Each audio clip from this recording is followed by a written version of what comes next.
Magandang hapon sa ating lahat. Nakita naman natin sa ating mabuting balita na merong alipin, 3 ata yun,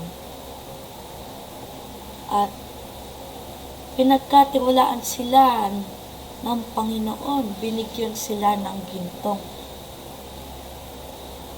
At sabi, dapat may itutubo ito pagbalik niya.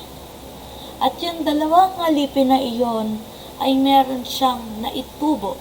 Yung isa, tig-isa silang binigyan ng ginto. At yung isang alipin, nagtubo ng 10 ginto. Kaya naman masaya ang Panginoon. At pamamahala daw siya sa 10 bayan.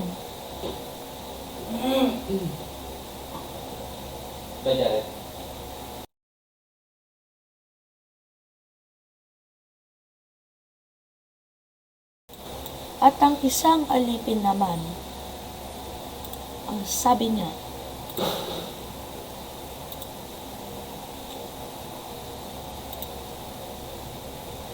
ay meron siyang 5 tinubong ginto. 5. At kaya natuwa din ng hari at pamamahala siya sa 5 bayan.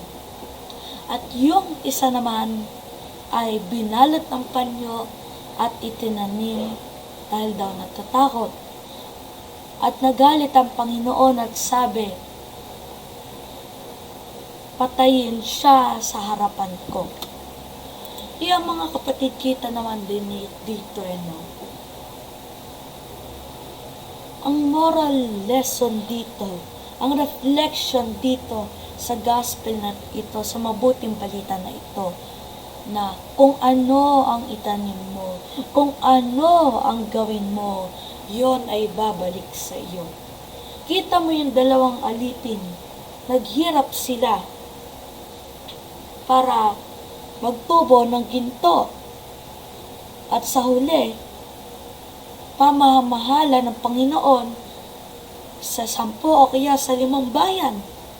Nakakatuwa at proud ang Panginoon sila.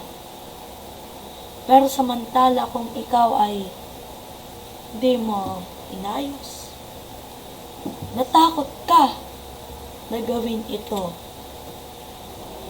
ay wala, magagalit ang Panginoon. Kaya mga kapatid, sa buhay natin ito, madaming natatakot na gawin ito o gawin iyon. Huwag tayong matakot na gawin kung ano ang dapat nating gawin. Lakasan natin ang ating kalooban. At huwag tayong matatakot. Lakasan natin ang ating loob. Nung last night, field trip namin, pumunta kami sa Sky Ranch. And, hindi talaga ako nag-roller coaster, hindi talaga ako nagra-rides, pero linakasan ko ang loob ko, sabi ko, sasakyan ko ito. At sa huli, naging super worth it ito dahil nagsaya ako at yung kaibigan ko. Consider kung ano ang gagawin mo kung linakasan mo ang loob mo. Ay, yung ginawa mong mabuti na linakasan mo ang loob mo,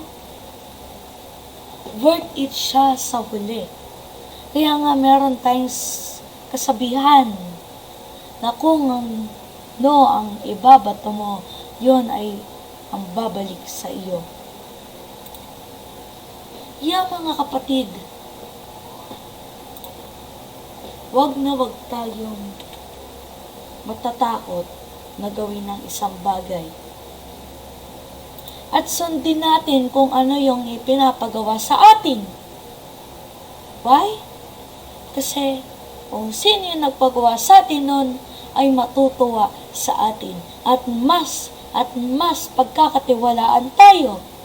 Bakit? Kasi sinunod natin siya. Kaya mga kapatid,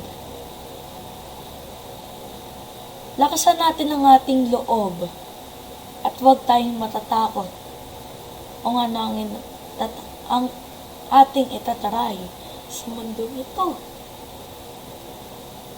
Yes, walang masamang matakot, pero only for a limited try, and itatry mo siya.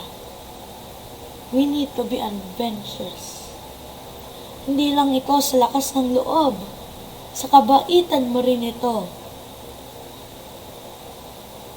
Kung may pinagawa sa'yo, alam mo naman kung anong gagawin mo, pero hindi mo ginawa, ay malalagot ka. Sabi nga ng iba, buti pa yung langgam, kahit walang leader, kahit walang namumuno, ay tulong-tulong silang nagtatrabaho para may pagkain sila. Sila ay masipag. Tila ang tao ay may namamahala, pero sapagkat tamad pa rin. Totoo yun, may namamahala sa atin, pero di naman natin ito sinusunod. Sabi, magtapon ka sa trash can, pero di ka nagtapon. Simple rules, di mo pa masunod. Sabi ng gobyerno, huwag kalbuhin ang mga bundok, kinakalbo pa. At pati tuloy, yung mga inosenteng tao ay nadadamay dahil sa pagkakalbo ng bundok at dahil sa kalbo ng bundok, natatamaan sila ng bagyo. Kahit wala silang kasalanan, ay nadadamay pa rin sila.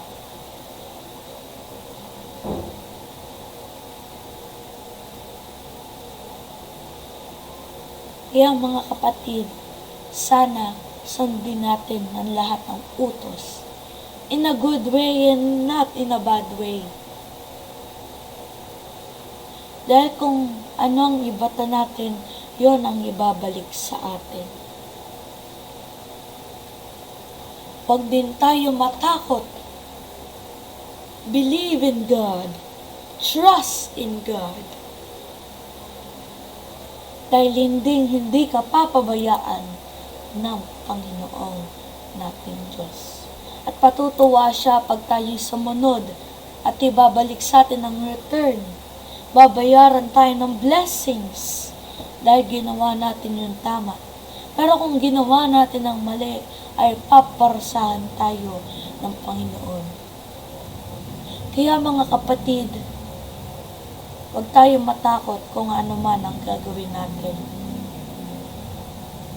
Sundin natin kung ano yung alam natin na ikakabuti sa atin at sa ikakabuti ng iba. Dahil kung magandang gagawin mo, kung magandang ibato mo, yun din ay babalik sa iyo. Amen.